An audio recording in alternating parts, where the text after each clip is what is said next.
This video is going to show several examples of operations with rational expressions. Okay, in this first one I have an addition problem.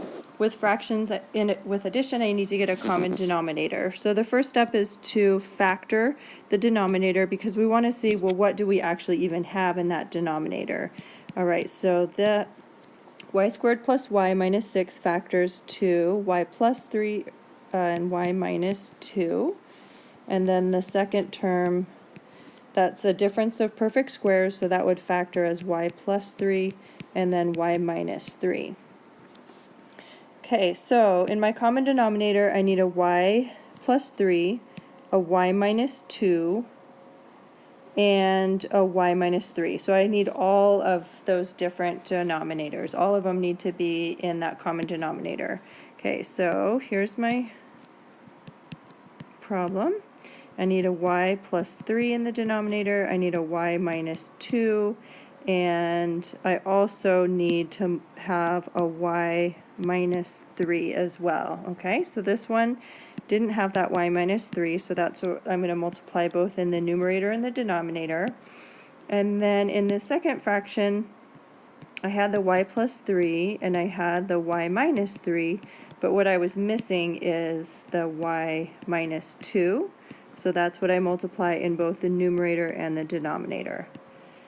Okay, alright, so we have a common denominator, and the next step is to add numerators. So let's see what we have. We've got y plus 3 times y minus 2. There's my big, huge denominator. And now I add up what I have in the numerator. So I had y minus 3 times 3. I'm going to go ahead and just put that 3 in the front. And then I'm going to add my 2 times y minus 2, okay? So we just add all this up in the numerator. And of course, if this had been a subtraction problem, we would have just subtracted there.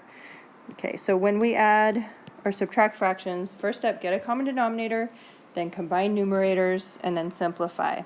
Okay, so here we are in our next step, which is to simplify the numerator. So I'm going to go ahead and distribute my 3. I would get 3y minus 9 plus 2y minus 4 when I distribute my 2, okay? And I still have the same denominator. Okay, and now I can combine like terms. I'm just trying to go through and clean that up. So I've got y terms that I'm going to go ahead and combine, so that would give me 5y, and then negative 9 minus 4 more is negative 13.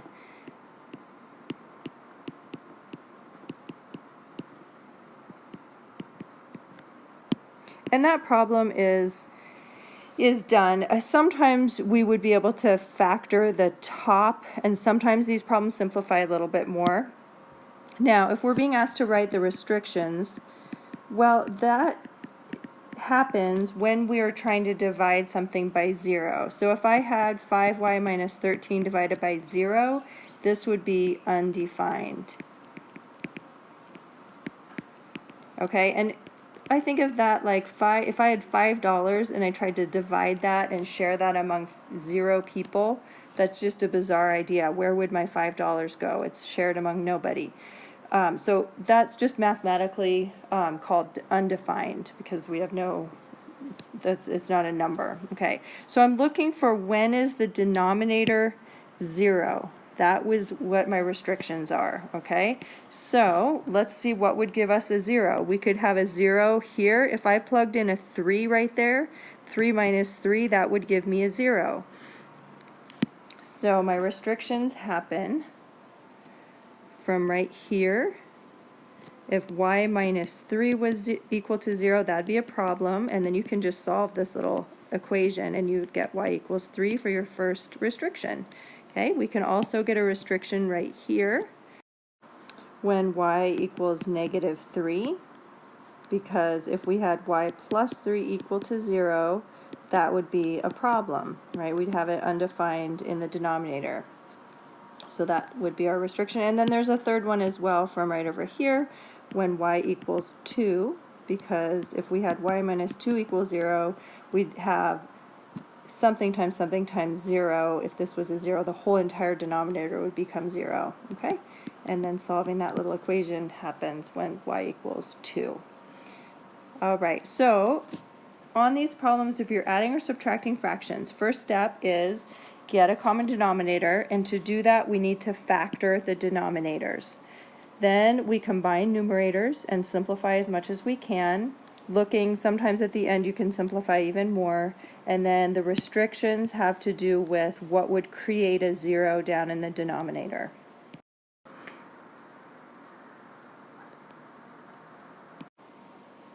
Okay, on this problem we have some division.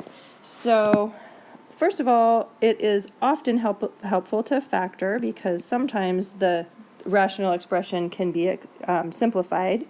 So let's see, on the top that would simplify to x minus 4 times x minus 1. And in the denominator, if I factored out my x, I would get x squared minus 16. And that is a difference of perfect squares. So I'm going to go ahead and just write down this first term, what that would factor to. So I would have x times x plus 4 times x minus 4 with that difference of squares. Now, if I have division, I need to write the reciprocal of the second fraction. So the second fraction is what I would flip upside down, okay? So write the reciprocal of the second fraction. So I'm going to take 4x cubed all over x squared minus 1. Okay, and now I see that the x squared minus 1, this is a difference of perfect squares, so that factors as x plus 1 times x minus 1. Okay, and now I have a fraction times another fraction. And with fractions, we get to just multiply straight across in the numerator and straight across in the denominator. So everything in the top is getting multiplied by everything in the bottom.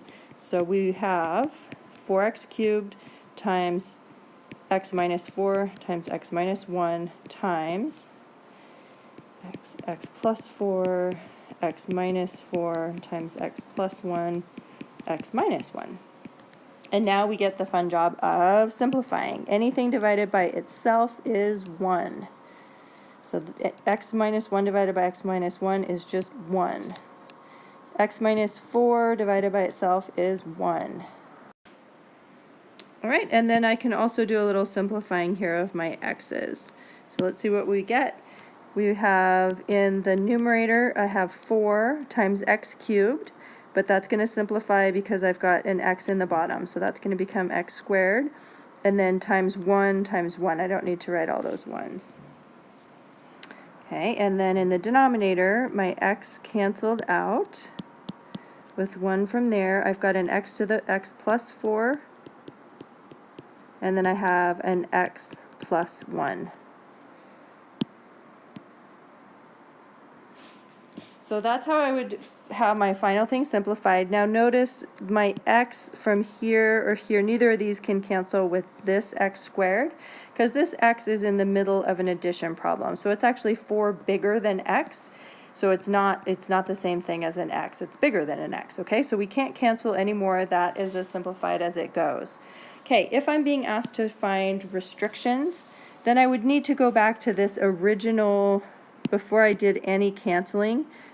Right here, this is going to help us with our restrictions.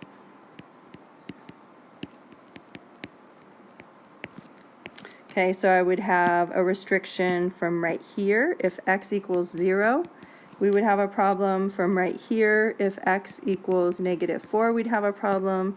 From here, if x equals positive 4. Here, if x equals negative 1. And then if x equals a positive 1. So that one has all kinds of restrictions. Great. Okay, and that is done. On this one, I'm actually going to just save that. I'm not going to do that on this video. So let's move on. Okay, on this problem, we've got a combination of both subtraction and division. So using order of operations, the first thing that needs to happen is division, because that subtraction needs to just wait its turn. Okay, so I will get there. I'm going to go ahead and just factor that first fraction, y squared plus 4y plus 4. That factors as y plus 2 times another y plus 2. All right, now I'm going to take and factor this second denominator. So I would get y squared, let's see, I need to multiply to a -2 and add to a 1, so I'm going to take +2 and -1. And now I'm going to multiply times the reciprocal of the second fraction. Okay, so division of fractions, we can rewrite that as times the reciprocal of the second fraction.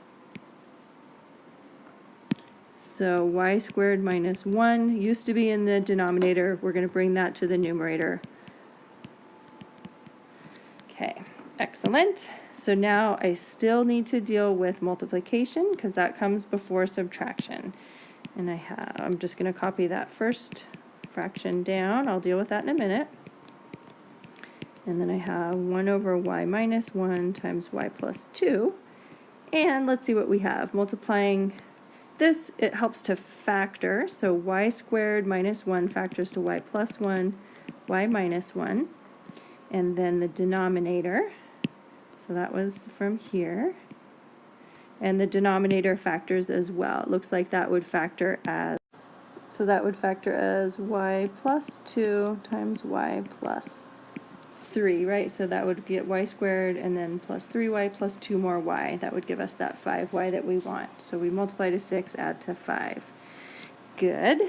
Excellent. Okay, so now, because this is multiplication here, I get to just multiply straight across in the numerator, straight across in the denominator. And it looks like we can do a little simplifying. Anything divided by itself is just 1. And let's see, do I have anything else that simplifies? It doesn't look like it. All right.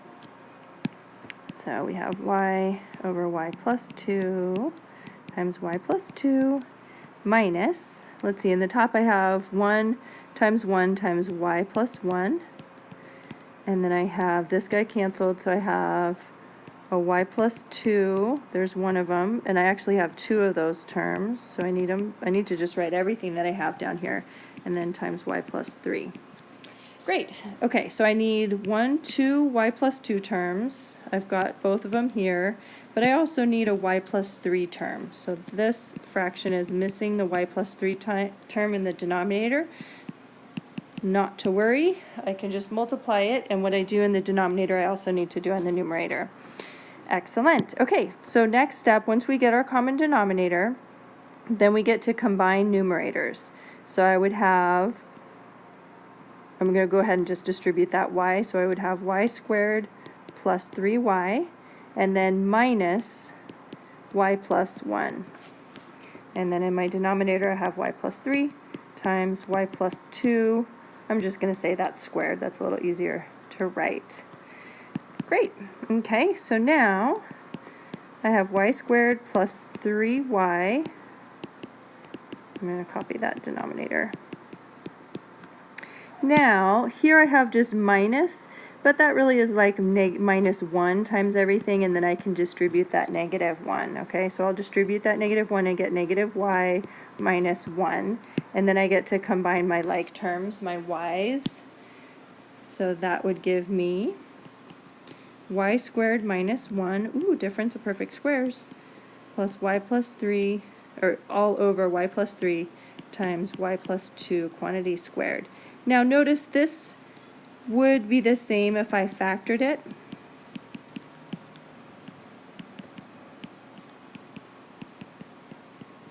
Those are exactly equal to each other. It doesn't matter which one you want to write. It's worth just checking, at least in your head, to see if the factors would maybe cancel with something from the denominator. In this case, they don't, and we've got this as our final answer. Okay? So let's see what we did. First, we used the order of operations, and we had to deal with division first, change that to multiplication problem, dealt with all of that, and then finally we used the fact that it was subtraction to get a common denominator, and then combine numerators and simplify that numerator as much as possible. And now we are done.